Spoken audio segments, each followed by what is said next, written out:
nakuha na natin yung 45 degree ng dalawang magkatapatan sa hamba, no? So ngayon naman is yung pinaka header niya. So gawin na natin. Bali ang gagawin nating pintuan yung luwag is 80. Para sa standard tayo palagi, Lods. Pati yung sukat ng taas.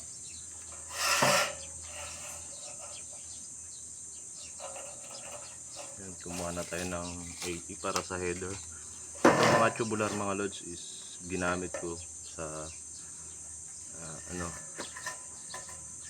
pagpapalitada. Ginawa ko rin tong andamyo, no? Pero okay naman siya, fluid pa naman siya lahat, wala naman siya damage. May mga semento lang kasi, pero madaling linisin yan. At mas maganda yan, may coat ng semento nang nakakapit, para pag ginawa mo siyang hamba, hindi na mahirapan kumapit yung semento. Pero gagawan rin natin ng mga pako to or braces para doon sa kakapitan ng pukol sa bawat gilid. So gawin na natin muna to.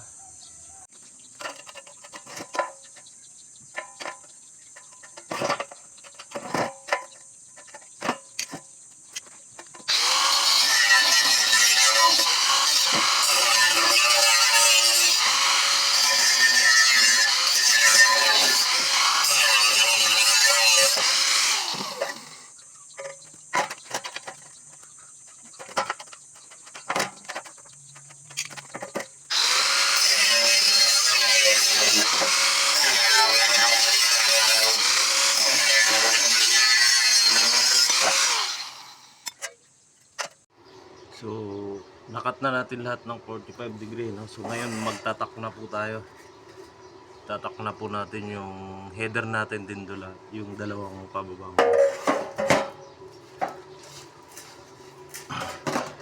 Yung dalawang kabilaang gilid ng hamba natin.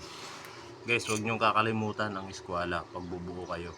Kahit ano man ang buuin nyo, lalo na kung nasa puporma nyo na nasa eskwala, nasa ayos yung gawa nyo. Huwag niyong kakalimutan to.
So natak na natin mga lods, no?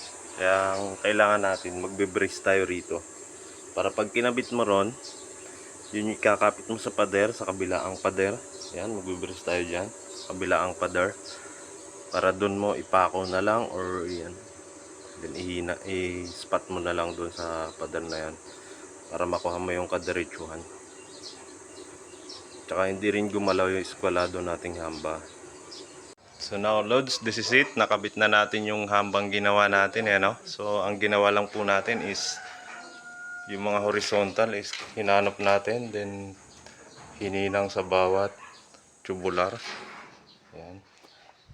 Then naglagay na rin tayo ng dowels para sa hollow blocks na iasinta. Then yun dito, asintahan din yan. Kasi ang tambak yan is isang hollow blocks bago yung flooring. Then yun dito naman sa gilid, naglagay tayo ng 10mm na bakal para pagkapukulan mo yan, may kakapitan. Hindi basta-basta dudula sa tubular. So, Yun, tara, let's go! So, before lunch break is ito na po yung ano natin. No? May asinta na. Then yung pagitan ng pintuan. May asinta na rin. Which is yan yung pantay ng tambak.